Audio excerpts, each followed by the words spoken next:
नमस्कार शेतकरी मित्रांनो, मी सुमित. आपली माती आपले लोक या यूट्यूब चॅनलमध्ये तुमचं पुन्हा एकदा स्वागत आहे. शेतकरी मित्रांनो, आजच्या व्हिडिओमध्ये बघूया आपण तूर प्लॉटमध्ये मीरा 71 फवारणी केली 8 तारखेला. 8 आणि 9 या 2 तारखेला. तर 8 तारखेला 5 दिवस झाले शेतकरी मित्रांनो आणि 9 तारखेला 4 दिवस झाले. असे 2 दिवस आपण फवारणी केलेली आहे या प्लॉटमध्ये. 3 एकराचा प्लॉट आहे. तर काय रिझल्ट आहे या मीरा 71चा आजच्या व्हिडिओमध्ये पाहूया. व्हिडिओ शेवटपर्यंत बघा शेतकरी मित्रांनो. व्हिडिओ आवडल्यास लाईक शेअर कमेंट नक्की करा. चला तर सुरू करूया आजच्या या व्हिडिओला.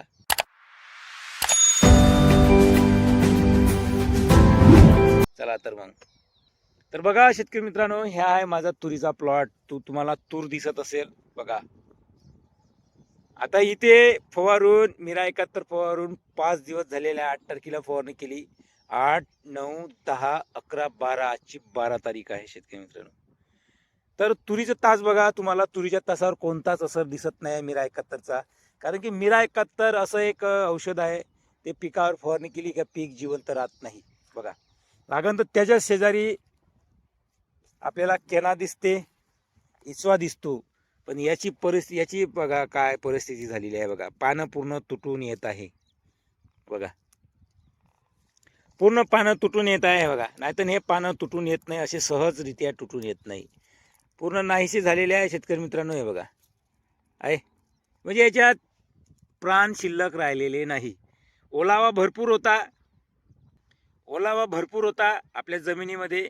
तेव्हा कुठं आपण फवारणी केलेली आहे मीरा 71ची. आणि मीरा 71ची फवारणी करताना ओलावा भरपूर पाहिजे.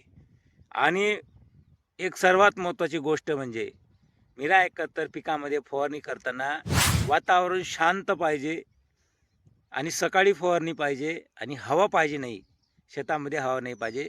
थोडी कमी हवा पाहिजे, जास्त हवा पाहिजे नाही. तर आपलं हे अंतर माहीत आहे शेतकरी मित्रांनो, 6 फूट आहे. तर 1 फूट ह्या तुरीपासून इकडे जागा सोडली होती. आणि 1 फूट ह्या तुरीपासून, म्हणजे मंदातला जो 4 फुटाचा जागा उरलेली होती, त्या 4 फुटातनी मी मीरा 71 फवारणी केलेली आहे. बघा पूर्ण तणकट तुम्हाला पिवळं दिसत असेल. आणि पूर्ण नाहीसं दिले असेल. पूर्ण संपलं तणकट. ते जिवंत होणार नाही आता. पूर्ण आता तणकट येणारच नाही शेतकरी मित्रांनो. हे बघा ही जी गवत आहे का नाही, हे बघा गवत. हे बघा हे गवत पूर्ण खतम झालेलं आहे. बघा गवत. हे बघा आणि हे बघा हे मुळ्या ढिल्या झालेल्या आहे. हे बघा ह्या आहे रिझल्ट. इकडे बघा, इकडे कसं दिसतंय तुम्हाला, तूर हिरवी दिसत आहे. हे तूर अंकुरची तूर आहे शेतकरी मित्रांनो. टोकन यंत्राने डोबलेली तूर आहे, टोकन यंत्राने. आणि अंकुर म्हणजे चारू, आपण जे अंकुर चारू लता तूर म्हणतो ती तूर आहे. बघा चारूची तूर आहे. तूर बघा कशी ताशी लागलेली आहे. असा रिझल्ट मिळाला आहे शेतकरी मित्रांनो. आणि दुसऱ्या दिवशी आपण तणनाशक इकडे पण मारलेलं आहे. इकडे पण रिझल्ट बघा. हे बघा आहे, ह्या दुसऱ्या दिवसचा रिझल्ट बघा.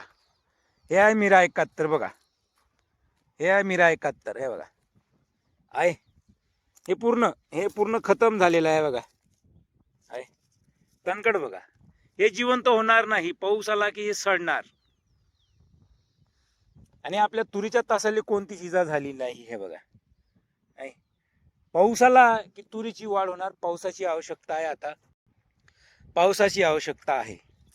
बघा शेतकरी मित्रांनो, आता मी 1 किलोचा पॅक येतो मीरा 71चा. त्या पॅकमध्ये मी 13 डब्बे मारले. 13 डब्बे म्हणजे 2 किलो मीरा 71. 3 एकरात 2 किलो मीरा 71 मला लागलं. म्हणजे 2 किलो मीरा 71 मध्ये मी 13 दोन्ही 26 डब्बे मी 3 एकरात फवारले शेतकरी मित्रांनो. म्हणजे एकरी 8 डब्बे, 8 × 24. आणि जे 2 डब्बे उरले होते ते धुऱ्यानी थोडंसं दाट मारलं. असा रिझल्ट मिळाला आहे शेतकरी मित्रांनो. तुम्ही कोणतं तणनाशक मारलं आहे शेतकरी मित्रांनो, नक्की कमेंट बॉक्स मध्ये सांगा. तूर पिकामध्ये आता बऱ्याचशा शेतकऱ्यांची माडो तूर आहेच. हे माझी माडो तूर आहे.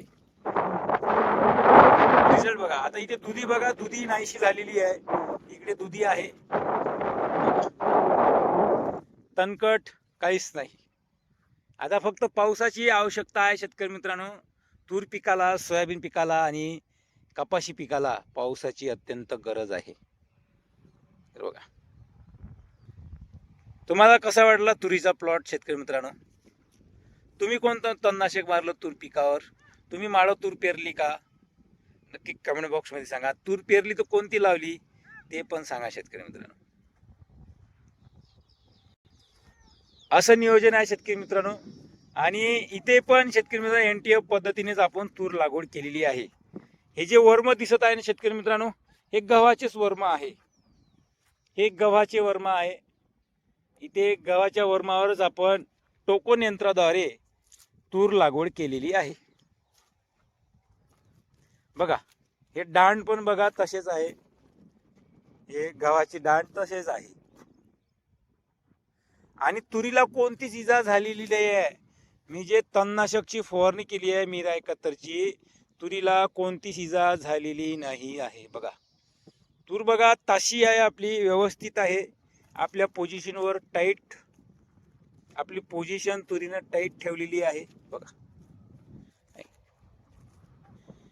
हे पूर्ण खतम होणार आता. हे तणकट नाही सेवणार आणि काही एकट दुकट राहणार, काही नवीन निघणार नंतरही आपला एक डोस आहेच मीरा 71चा.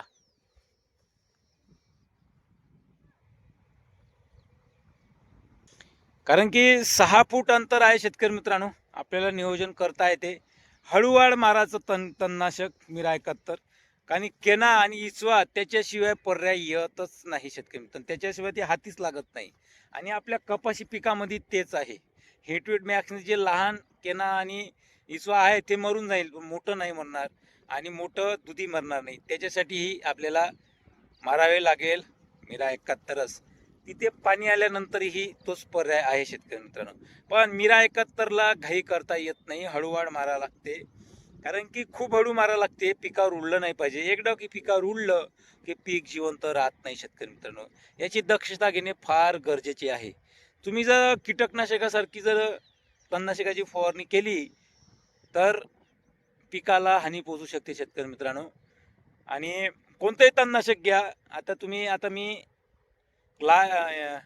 शकेड आणि गॅलेक्सी मारले तूर पिकावर, तर तेही फवारताना डबल हात पिकावर आला नाही पाहिजे. डबल हात जर पिकावर आला की पानं भासतात शेतकरी मित्रांनो. आता पाणी आल्यानंतर बरेचसे शेतकरी मित्र सोयाबीन पिकावर फवारणी करणार, सोयाबीन तणनाशकाची. मग आता सोयाबीन तणनाशकाची फवारणी करत मग कसंही चालत नाही. डबल हात येऊ नका देऊ. डबल हात येऊ नका देऊ एकाच पिकावर एकाच ठिकाणी. सिंगल हातानेच फवारणी करावी. फवारणी करताना डबल हात येते, तेच झालं नाही पाहिजे. पिकावर इफेक्ट होतो शेतकरी मित्रांनो. तर आता मीरा 71 हे वेगळं तणनाशक आहे शेतकरी मित्रांनो. हे कोणत्याच पिकामध्ये जमत नाही. हे धुऱ्यासाठी आहे, जिथे दाट तण येतं, नुसतं माळं मध्ये मारण्याचं काम आहे, करता येते. तर असं नियोजन आहे. तुम्हाला कसं वाटलं शेतकरी मित्रांनो ह्या तुरीचा प्लॉट? नक्की कमेंट बॉक्समध्ये सांगा. आणि तुम्ही कोणतं तणनाशक मारलं हे पण सांगा. पुन्हा भेटूया नेक्स्ट व्हिडिओमध्ये शेतकरी मित्रांनो. धन्यवाद.